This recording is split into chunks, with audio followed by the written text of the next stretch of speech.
अगर एक छोटे से कागज के टुकड़े पर जरा सी लापरवाही की वजह से वोटर लिस्ट से आपका नाम गायब हो जाए या आपकी पहचान पर सवाल खड़े हो जाएं, तो आपको कैसा लगेगा? ये खबर बेहद गंभीर और सीधे तौर पर आपकी नागरिक व लोकतांत्रिक पहचान से जुड़ी हुई है। इस समय देश के 16 राज्यों और 3 केंद्र शासित प्रदेशों में स्पेशल इंटेंसिव रिवीजन यानी SIR का तीसरा चरण यानी फेज 3 चल रहा है। BLO आपके घर का दरवाजा खटखटाकर एन्यूमरेशन फॉर्म दे रही हैं।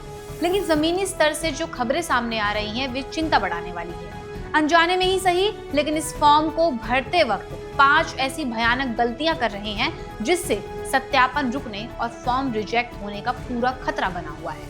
आखिर क्या है वो 5 गलतियां, आइए आपको बताते हैं। नमस्कार, मैं हूं जानसी और आप देख रहे हैं डायनामाइट न्यूज। आज हम बात करेंगे उस SIR फॉर्म की जिसे ज्यादातर लोग बिना सोचे समझे एक मामूली लिखा पढ़ी समझकर निपटा रहे हैं। देखिए, ये SIR कोई रोज रोज होने वाला साधारण फॉर्म भरने का काम नहीं है। ये आपकी मतदाता सूची को शुद्ध, पारदर्शी और सटीक बनाने का एक बेहद अहम प्रशासनिक अभियान है। जब शहर बदलते हैं, पते बदलते हैं या परिवार में नए सदस्य जुड़ते हैं, तो चुनावी व्यवस्था व प्रशासनिक रिकॉर्डों को पूरी तरह से दुरुस्त रखने के लिए ये रिवीजन किया जाता है। लेकिन दिक्कत ये है कि जल्दबाजी और जानकारी के अभाव में लोग ऐसी बुनियादी चूक कर रहे हैं जो बाद में दफ्तरों के चक्कर काटने पर आपको मजबूर कर सकती है। जी हाँ, आप इस बात को बिल्कुल ध्यान से सुनिए।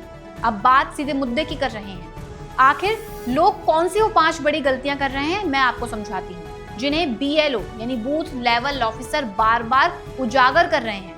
पहली गलती, बिना जांचे परखे पुराने, धुंधले या अधूरे दस्तावेज साथ में लगा देना। दूसरी गलती, परिवार के सदस्यों के नाम में स्पेलिंग की मनमर्जी चलाना या आधे अधूरे नाम लिखना। तीसरी गलती, अपने वर्तमान निवास और स्थायी पते के अंतर को समझे बिना किसी भी कॉलम में जानकारी भर देना। चौथी बड़ी चूक, अपनी पहचान पत्र और आधार विवरण का आपस में सही मिलान न करना, जिससे नाम या जन्मतिथि का अंतर सामने आ जाता है। और 5वीं लापरवाही, पूरे फॉर्म में सही जगह पर हस्ताक्षर ना करना या अंगूठे का निशान लगाना ही भूल जाना। अब सवाल उठता है कि इस प्रशासनिक उलझन से बचने के लिए इस फॉर्म को भरने का सही तरीका क्या है। BLOs ने बेहद सीधी और स्पष्ट बात बताई है कि जब भी फॉर्म भरने बैठे, अपने आधिकारिक दस्तावेज जैसे आधार कार्ड, वोटर ID, पासपोर्ट, बिजली का बिल अपने सामने खोल कर रखें। फॉर्म में नाम, पिता या पति का नाम और जन्मतिथि बिल्कुल सही लिखिए। जो आपके सरकारी कागजात में दर्ज है वही लिखिए।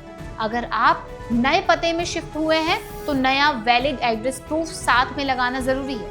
हर कॉलम में साफ और स्पष्ट अक्षरों में जानकारी दर्ज करें ताकि डेटा एंट्री के वक्त सिस्टम आपकी डिटेल्स को रिजेक्ट ना कर सके। इसके अलावा फॉर्म पूरा भर लेने के बाद उसे तुरंत जमा करने की हड़बड़ी ना दिखाएं। 2 मिनट का वक्त निकालें, एक कॉलम को खुद रीचेक करें और ये पक्का कर लें कि आपने तय जगह पर अपना दस्तखत या अंगूठे का निशान लगा दिया है या नहीं।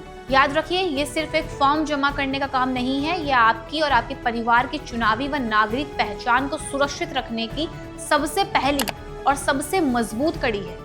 यदि आप मतदाता सूची, वोटर रजिस्ट्रेशन प्रक्रिया या मतदाता सेवाओं से जुड़ी विस्तृत जानकारी चाहते हैं तो आप इलेक्शन कमीशन ऑफ इंडिया की आधिकारिक वेबसाइट पर जाकर अपने क्षेत्र के अनुसार प्रक्रिया और गाइडलाइंस को देख सकते हैं। देश और दुनिया की तमाम बड़ी जरूरी खबरों के लिए बने रहिए हमारे साथ और ऐसी खबरों के लिए देखते रहिए डायनामाइट।